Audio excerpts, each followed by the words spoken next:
Bonsoir à tous et bienvenue dans ce journal de l'économie. Au sommaire des titres: hausse des prix des produits de première nécessité dans les différents marchés de Kinshasa. Mesdames et messieurs, bienvenue dans ce journal.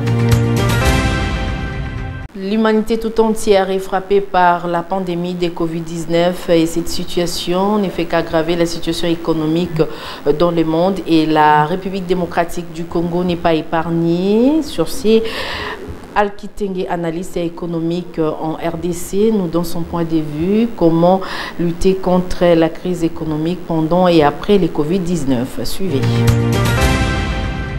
Profondément peiné de constater que le gouvernement est plus préoccupé par des questions de comptabilité publique. Le monde entier sait que l'économie recule. Tous les pays du monde cherchent de l'argent pour sauver des vies humaines, pour sauver des entreprises, pour relancer l'économie. Nous, on est préoccupés à essayer de faire des arrangements techniques pour avoir une comptabilité qui montre que nous avons un budget que nous allons plus ou moins réaliser.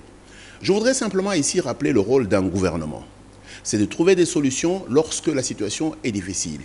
Et moi, je pense que nous avons les meilleurs d'entre nous au gouvernement. Et nous pensons qu'il devrait être à mesure, dans des situations aussi sophistiquées que celle-ci, être à mesure d'aller chercher au-delà des couloirs habituels pour trouver des solutions. Diviser le budget par deux est une solution de paresse.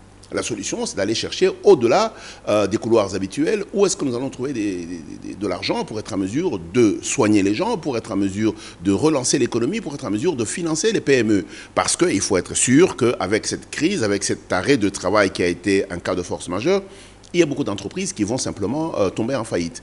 Comment on fait pour qu'on relance l'activité? Ça, c'est là qu'on reconnaît le génie des gestionnaires.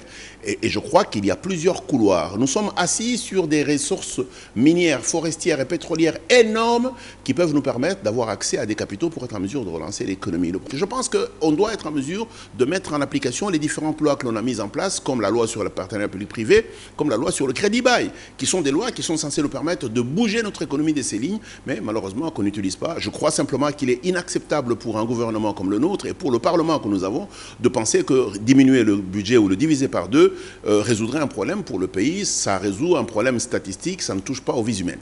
La chose la plus importante, et elle compte beaucoup, c'est qu'aujourd'hui, nous sommes en mesure de nous tirer deux leçons. La première, c'est que nous avons parlé aujourd'hui de la crise économique, mais il y a une crise sanitaire extrêmement importante. Ça veut dire qu'en fait, nos infrastructures, le nombre de médecins, nos systèmes de santé, le type d'approvisionnement de médicaments ne sont pas adaptés à une crise comme celle que nous avons connue. C'est aujourd'hui une opportunité pour que nous soyons en mesure de remettre à plat tout le système sanitaire congolais, pour être en mesure de repenser de manière intelligente et qu'on intègre les technologies dans le secteur de la santé et dans le secteur de l'économie, pour qu'on soit en mesure d'avancer aussi vite que les autres pays.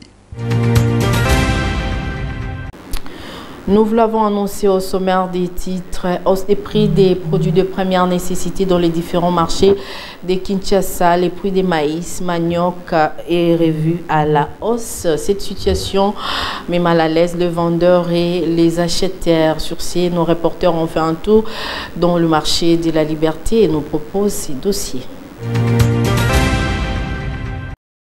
La République démocratique du Congo, un pays émergent à l'horizon 2030, pays riche en agriculture, mais dont la population ne bénéficie pas de sa production locale.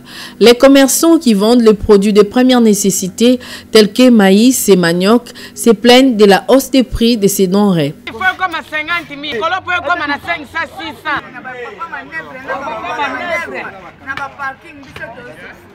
Tolingi biloko ezala prix fixe.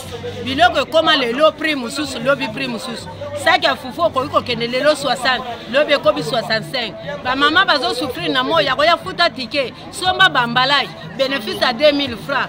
Salongo epai, ba policier ba koma ko kongola 500 chaque samedi. Tozo zo eloko te. Biso tozo souffrir. En plus tozo tangisa ban, tozo futela bandako. Bo tozo kende wapi? Biloko l'État a prix fixe, c'est à la prix fixe. Congo Brazzaville, telemaka na prix moko. Pona nini awana Congo biloko ko za la prix moko te.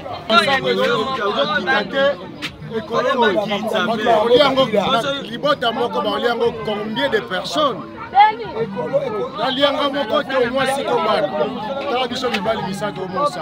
Mais qu'est-ce qui serait à la base de cette hausse?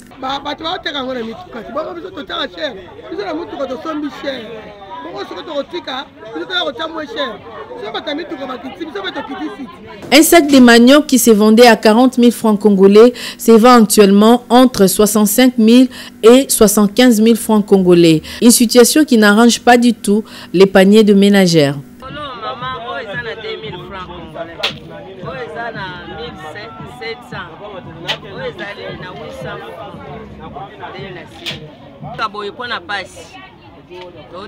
Po sac ya masango mbadi eza sac penza longe te ezali mbata to somba ngona 80 000 francs na modelo tozoteka boye toteka katika toteka okoteka sac ya masango le msusu ozwi ekola kolia pambo be 2000 francs congolais ozwi kaka na masango donc passe po prix fixe eza te okita kuna na seko yoka zo bisoko kuna batie 1500 mais bosombi bino nyonso na 75000 L'autorité devrait prendre des mesures pour contrôler le prix des produits de première nécessité. Question de permettre à la population de vivre paisiblement et de nouer les deux bouts du mois. Évolution des prix des produits de première nécessité à Matadi dans la province du Congo central, puis à Kinshasa, capitale de la RDC.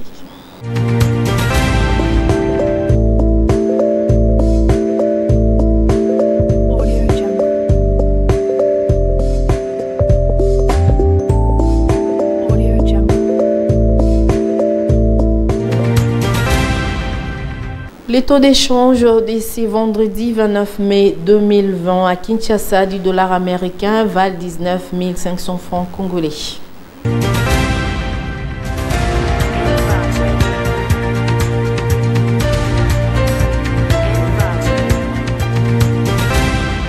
Mesdames et messieurs, c'est par ici que nous mettons un terme à ce journal de l'économie. Merci de l'avoir suivi. Le prochain rendez-vous est prêt pour le vendredi. D'ici là, portez-vous bien et surtout que la paix du Christ soit dans vos maisons. Au revoir.